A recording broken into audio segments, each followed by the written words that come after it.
The diagnosis was a quiet thud in a life already defined by silence. Ovarian cancer, stage 3. My doctor used words like aggressive and palliative care. My husband, Gerald, sat beside me in the sterile office, his face a familiar, unreadable mask. He gave my hand a single, perfunctory squeeze. "We'll manage, Helen," he said, his voice as dry as old leaves. It was the same tone he used to discuss property taxes. That was the thing about 43 years of marriage to Gerald. Everything was to be managed. Joy was to be managed, lest it lead to extravagance. Grief was to be managed, lest it become a spectacle. And now, my dying was to be managed. We returned to our large, spotless house, a house that had always felt more like a museum than a home. It was filled with expensive, uncomfortable furniture Gerald had chosen, art that was meant to impress, and a silence so profound you could hear the dust settling. Our son, Mark, lived in Seattle, his own life a frantic, happy chaos of children and startup dreams. I had not told him yet. I was practicing how to say the words without my voice breaking. Gerald thought it best to wait until we had a clearer picture. A week after the diagnosis, while Gerald was at his club, I did something I had not done in decades. I went into his study. It was his sanctum, a place of leather and mahogany, off limits to me unless I was dusting. I wasn't sure what I was looking for. Perhaps some evidence of the man I'd married, the one whose smile had once reached his eyes before ambition, and the relentless pursuit of respectability had hardened him. The desk was locked, of course, but I knew where he kept the key. He was a creature of habit, and it was still taped to the underside of the same drawer he'd used in 1985. The lock gave with a soft click, a sound of betrayal that echoed in the quiet room. Inside, I found the usual things: financial statements, stock portfolios, insurance policies. I was about to close it, feeling foolish and guilty, when my fingers brushed against the back of the bottom drawer. There was a false panel, a thin piece of wood that slid aside with a little pressure. Behind it was a single sealed manila envelope. It was old, the paper brittle at the edges. Written on the front, in my mother-in-law's elegant looping script, was a name that stopped my heart. For Helen, to be opened upon my passing, Eleanor. Gerald's mother. She had died 15 years ago. My hands began to shake.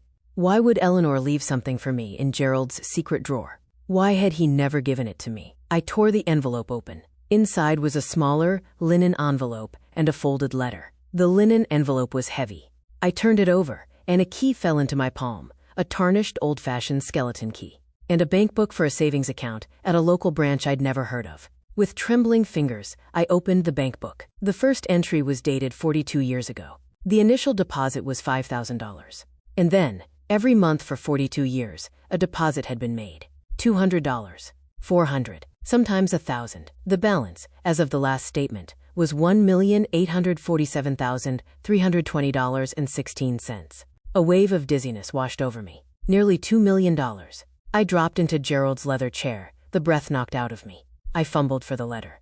It was from Eleanor. My dearest Helen, if you are reading this, then I am gone, and you have found the small nest egg I built for you. I have asked Gerald to give this to you, but I fear his pride may prevent him. He has never understood why I did this. You see, my dear, I recognized myself in you. I too married a man who saw a wife as an accessory to his success. I was expected to be decorative, compliant, and quiet. I watched you, a young woman full of light and ideas, slowly have your spirit folded and put away in a drawer, just as I did. The day you showed me your paintings, the ones you hid in the spare room, I knew I had to do something. This money is not from the family fortune. That is Gerald's world. This is from me. I started it with the small inheritance my own mother left me, hidden from my husband. Every month from the household allowance I was given, I skimmed a little. I sold some jewelry he never noticed was gone. It was my quiet rebellion. It was my freedom fund. But my time for freedom passed. Yours does not have to. This money is yours, and yours alone. Use it to leave if you wish. Use it to paint. Use it to live the life you were always meant to, away from the crushing weight of their expectations. Do not let them tell you it is too late. It is never too late. With all my love and hope, Eleanor. I sat there for a long time, the letter pressed to my chest, tears streaming silently down my face. They were not tears of sadness, but of a profound, shattering recognition. For 43 years I had felt alone, but I had had an ally.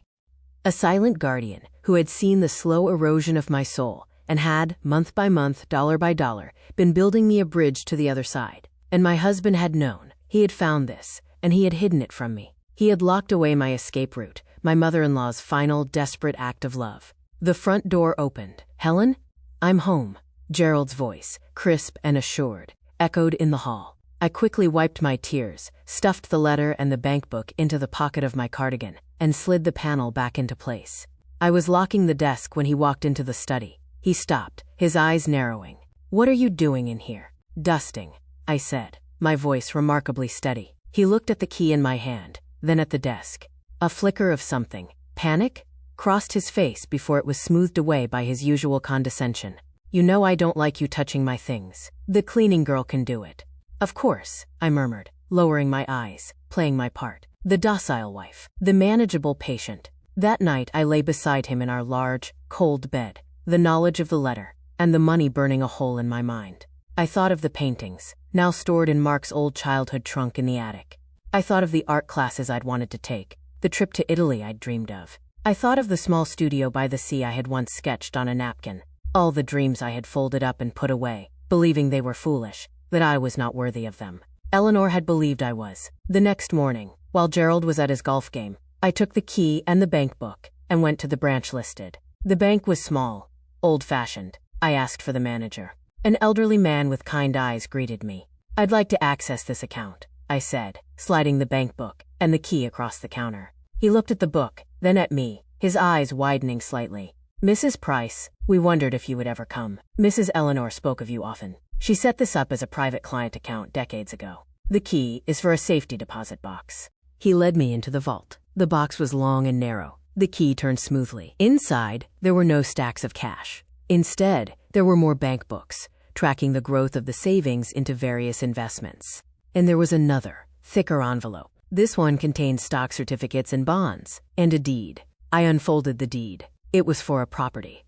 A cottage, in a small coastal town in Maine. The purchase date was 20 years ago.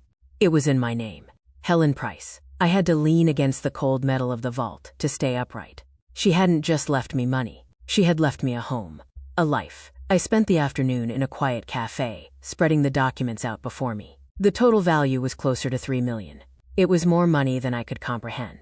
It wasn't just a nest egg. It was a fortress. When Gerald returned home, I was waiting for him in the living room, Eleanor's letter in my lap. "We need to talk," I said. He sighed, as if I were a tedious chore. "Can it wait, Helen? I'm tired." "No," I said. "It cannot." I held up the letter. The color drained from his face. He recognized the stationery. "Where did you get that?" he whispered. "Where you hid it. In your desk." He recovered quickly, his face hardening into a mask of righteous anger. "That was private. My mother was unwell at the end. She didn't know what she was doing. That money is part of the family estate.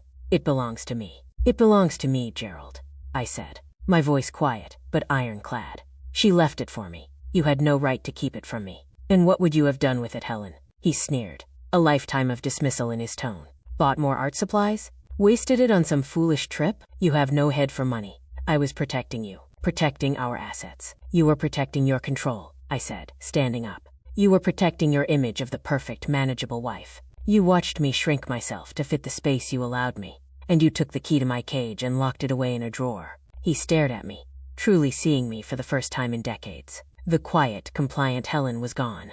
In her place was a woman with nothing left to lose. A woman who had just discovered she was rich, and free, and dying. "I have cancer, Gerald," I said, the words clear and sharp. "The kind you don't come back from." He flinched. "I will get the best treatments. We'll fight this. I will fight this," I corrected him. "But not here. Not in this museum." "What are you saying? I'm leaving." The word hung in the air, revolutionary and absolute. "You can't be serious. You're sick. You need care. I need peace. And I need to paint. There's a cottage in Maine. Eleanor bought it for me. That's where I'll be." The following weeks were a blur of quiet, determined activity. I hired a lawyer, a fierce woman named Sarah, who looked at Gerald with undisguised contempt. My inheritance was legally, incontestably mine.